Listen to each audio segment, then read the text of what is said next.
जय भीम साथियों। प्रत्येक महापुरुष की सफलता के पीछे उसके जीवन संगनी का बड़ा हाथ होता है।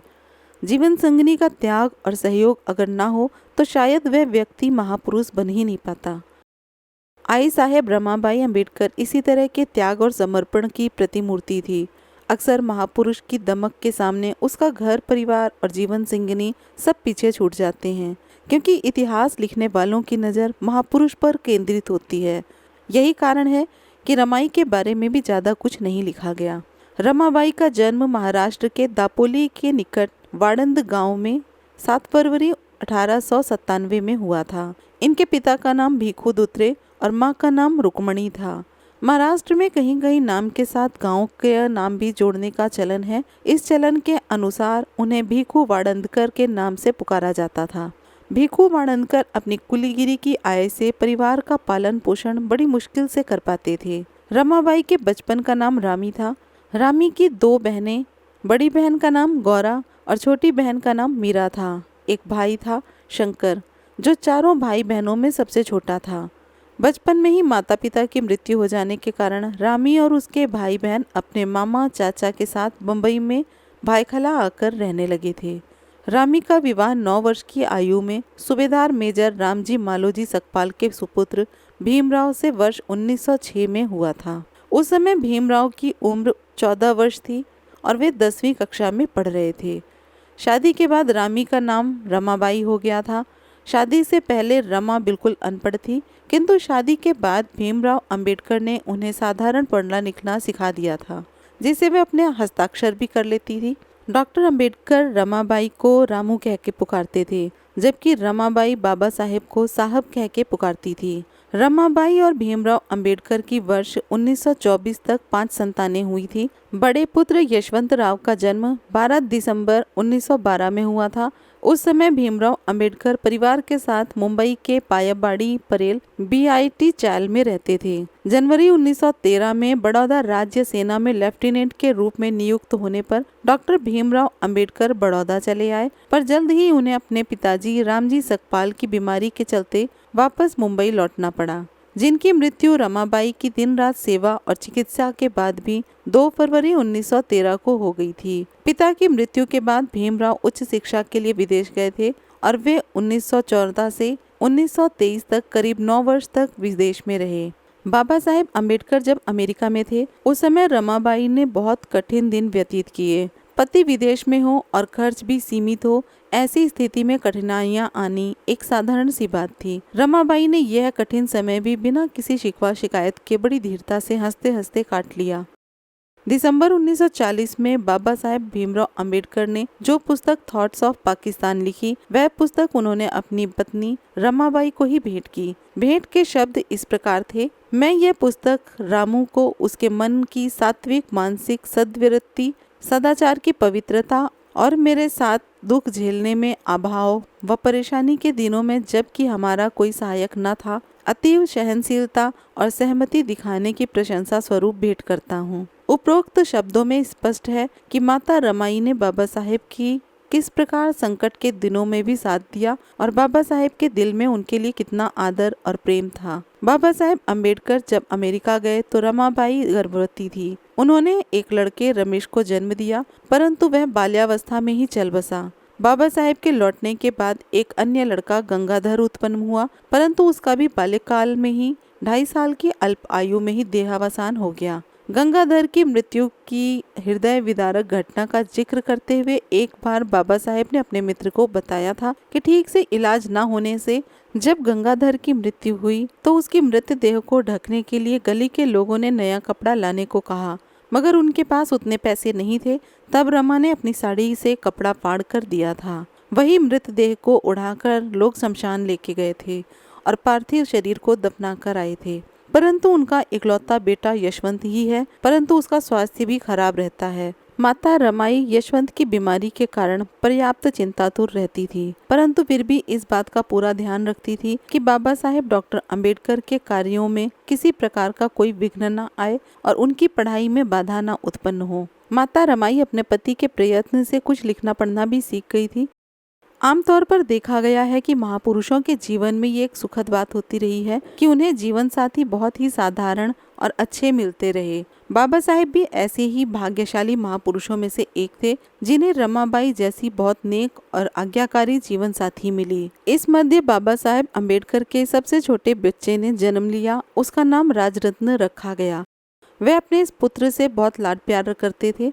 राजरत्न के पहले माता रमाई ने एक कन्या को जन्म दिया जो बाल्यकाल में ही चल बसी थी।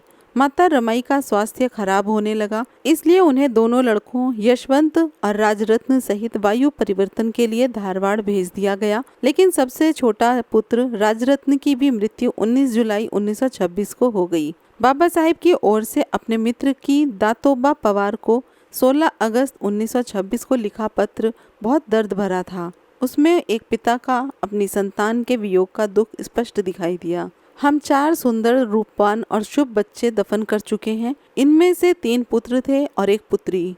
यदि वे जीवित रहते तो उनका भविष्य होता।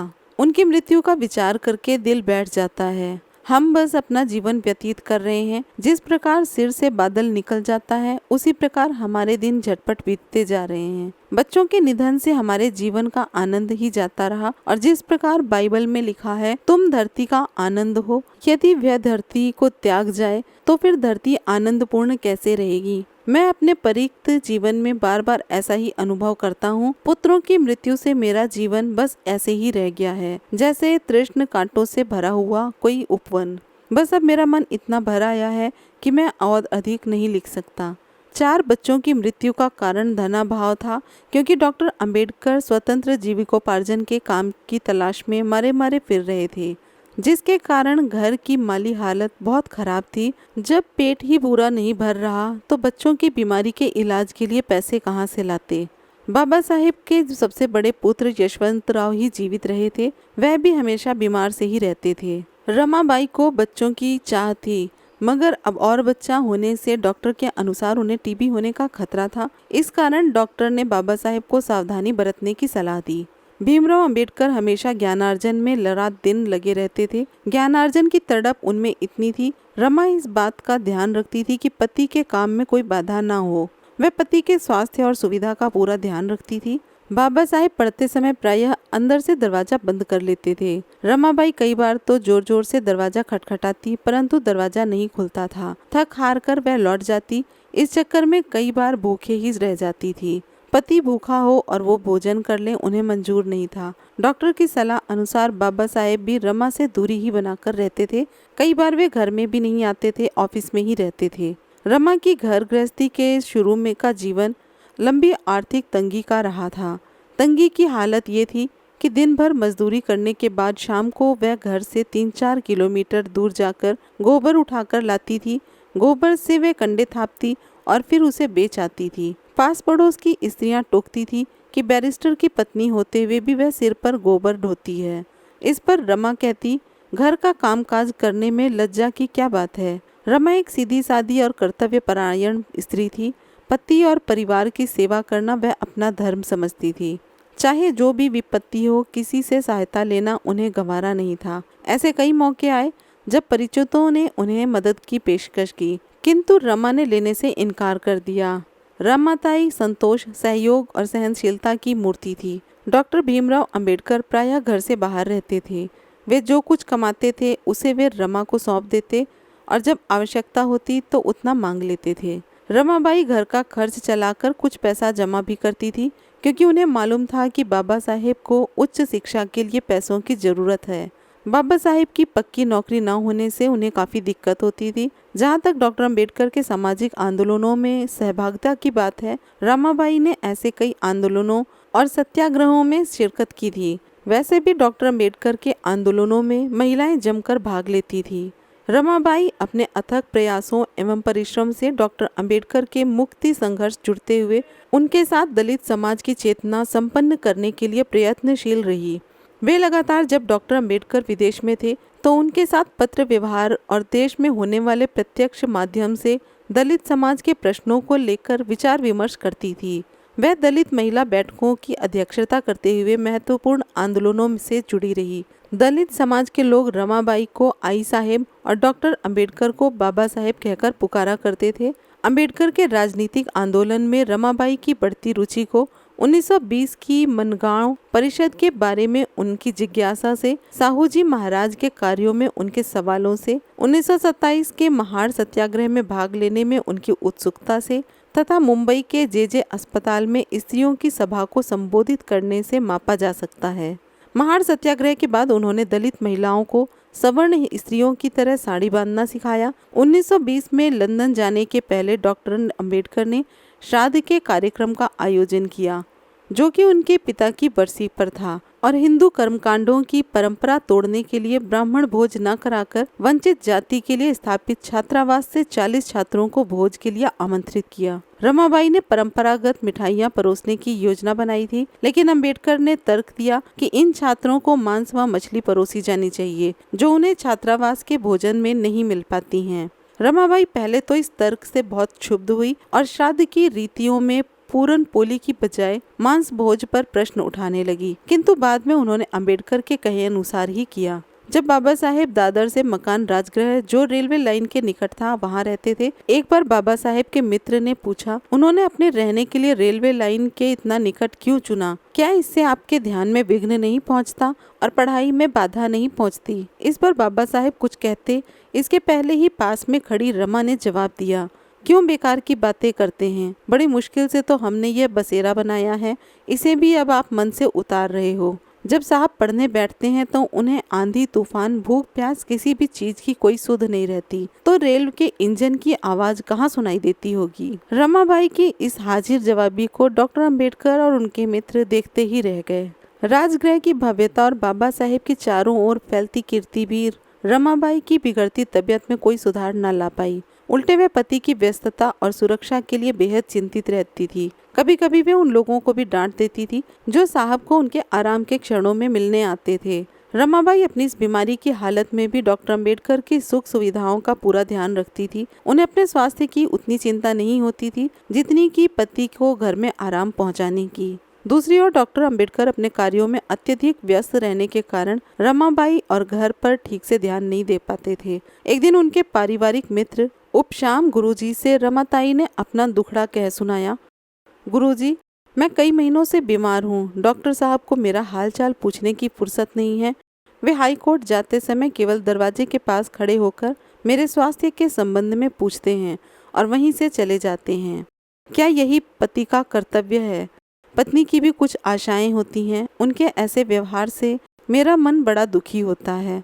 आप ही बताइए, इस प्रकार मेरा स्वास्थ्य कैसे ठीक रह सकता है?